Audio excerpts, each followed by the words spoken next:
آپ کا اپنا فیوچر پلان کیا ہے؟ آپ نے افتاح کرنا ہے اس حوالے سے؟ آپ کا کمپلیٹ پلان ہے؟ کوئی کچھ کر رہے ہیں ورکنگ یا بس جتنا؟ جی بالکل بالکل ہے، افتاح کرنا ہے، مفتی بننا ہے، لیکن ٹائم دینا کچھ مسئلہ بنا پڑا ہے کیونکہ میرا بزنس امریکہ میں ہے. تو میں یوزلی میرا یہ ہوتا ہے کہ 1-2 ماہ پاکستان میں، 1-2 ماہ امریکہ میں، تو ٹک کے بیٹھا نہیں جا رہا. اور جو اچھے انسٹیٹیوٹس ہیں تو اوبیسلی وہ ریکوائر کرتے ہیں کہ آپ ٹائم پورا دیں ان کو، تبھی ہوگا. تو بس it's just matter of time. جیسے کچھ مجھے ٹائم پورا ملے گا تو انشاءاللہ I'll try to complete before I go back انشاءاللہ. کوئی ایک عادت آپ کے ہسبینڈ کی ایسی جو آپ چاہیں کہ ان میں تبدیل ہو جائے؟ زیادہ نہیں میں پوچھ رہا، کوئی ایک ہے؟ نہیں زیادہ نہیں، کوئی بھی ایسی نہیں ہے. یہ ماشاءاللہ بہت اچھے ہیں. اچھا ساری آتے اچھی ہیں ان کی ہاں ماشاءاللہ؟ سب آتے اچھے ہیں. کوئی بری عادت نہیں. مجھ میں ہو سکتی ہے لیکن مجھ میں ہو سکتی ہے. ہو سکتا ہے کیمرے کے علاوہ پھر آپ کو بتائیں جا کے. نہیں obviously کوئی انسان پورا نہیں ہے، ہر انسان میں خامیاں ہیں.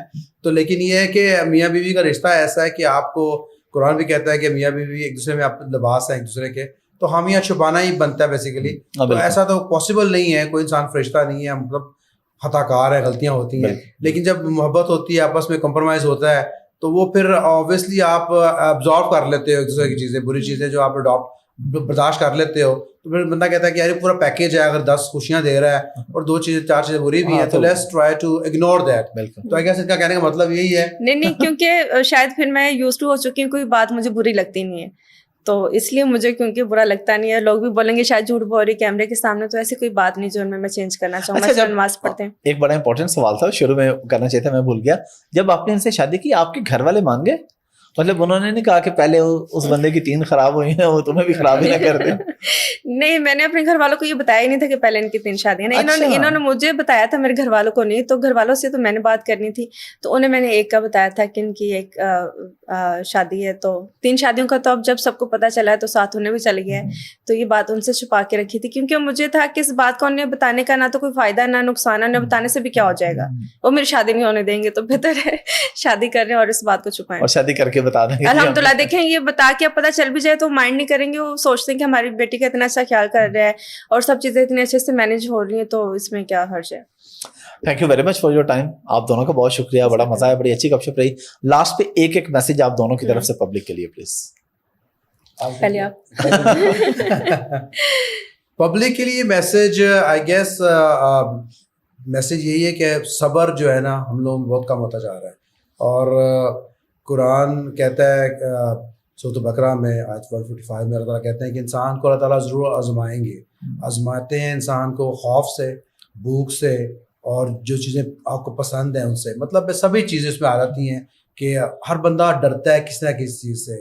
آپ کو خوف ہے کہ آپ کی بیوی ناراض نہ ہو جائے، آپ کو خوف ہے آپ کے بچے ناراض نہ ہو جائیں، آپ کو خوف ہے میرا بزنس ڈاؤن نہ ہو جائے، آپ کو خوف ہے میری صحت خراب نہ ہو جائے. یعنی کہ ہر انسان، کوئی انسان نہیں کہتا کہ مجھے کوئی خوف نہیں ہے. انبیاء کو خوف رہا ہے، قرآن بار بار کہتا رہا ہے کہ مت ڈرو. یعنی کہ خوف ایک فطری چیز ہے، ہر انسان ڈرتا ہے. لیکن ساتھ ہی قرآن اس کا اگلی آیت میں اس کو کہتا ہے کہ اس کا علاج اللہ تعالیٰ بتاتے ہیں کہ تم صبر کرو. تو صبر ہی آئی گیس ایک چیز ہے جو آپ کے بہت سارے سولوشنس کا حل ہے.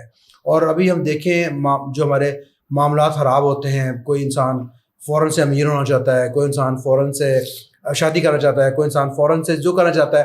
صبر نہیں کرنا چاہتے ہم لوگ، کیونکہ معاملات ہم کہتے ہیں کہ آج ہی ہو جائے، اپنے ہاتھ میں لے لیں. کسی کو دیکھیں گے کچھ کو ترقی کر رہا ہے تو کہیں گے میں نے بھی فوراً کرنا ہے. تو پیشنس کم ہوتا جا رہا ہے، پیشنس لیس سوسائٹی ہم لوگ ہوتے جا رہے ہیں کیونکہ ہم لوگ کا ایمان کمزور ہوتا جا رہا ہے.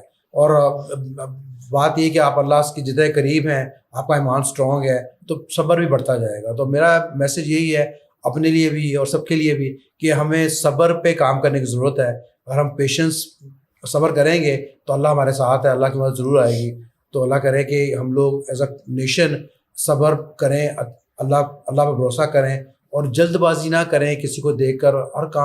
ہر چیز کا ایک وقت متعین ہے تو سمجھنا پڑے گا بیسیکلی. اور پیشنس سے رہیں گے تو اللہ کی مدد یقینی ہے ہر مشکل میں انشاءاللہ. بالکل جی. آپ کی طرف سے؟ اور میری طرف سے یہ کہ اگر آپ اپنی لائف اچھی گزارنا چاہتے ہیں تو آپ جو ہے نا جب کسی کو جج کرتے ہیں تو اس کی اچھی چیزوں کو دیکھا کریں, اس کی بری چیزوں کو ہائٹ لائٹ نہیں کیا کریں. جب آپ اچھی چیزوں کو دیکھیں گے تو آپ کی لائف بہت اچھی ہو جائے گی, آپ خوشیاں بانٹیں گے. اور آپ تب تک خوش نہیں رہتے جب تک آپ کسی کو خوش نہیں رکھتے. اگر میں انہیں بہت برا بھلا کیے جا رہی ہوں تو میں خود بھی دل سے کبھی خوش نہیں رہوں گی. میں جتنا مرضی پریٹینڈ کر لوں کہ میں بہت خوش ہوں, میرے پاس بہت چیزیں, ایسے نہیں ہوتا. خوشی آپ کو ملتی ہے دل سے, تو آپ کو ملے گی تب جب آپ خوشیاں بانٹیں گے, تو آپ دلی طور پر بھی خوش رہیں گے. اور لوگ کی ہیلپ کیا کریں, لوگ کا خیال کیا کریں, آپ ارد گرد دیکھا کریں, اگر کوئی نیڈی ہے تو اس کی ہیلپ کریں, یہ بہت ضروری ہے. جو کہ ہمارے معاشرے میں لوگ کہتے ہیں کہ پیسہ اگر میں اپنے پاس جمع کر لوں گا تو یہ بہت بڑھ جائے گا. ایسا نہیں ہوتا. آپ کے پاس اگر کچھ بھی ہے, کوئی بھی چیز بانٹنے سے بڑھتی ہے, رکھنے سے کبھی بھی نہیں بڑھتی ہے, رکھنے سے ہمیشہ کم ہو جاتی ہے. تو مجھے لگتا ہے کہ اس چیز کا خیال کرنا چاہیے. Thank you very much. Thank you.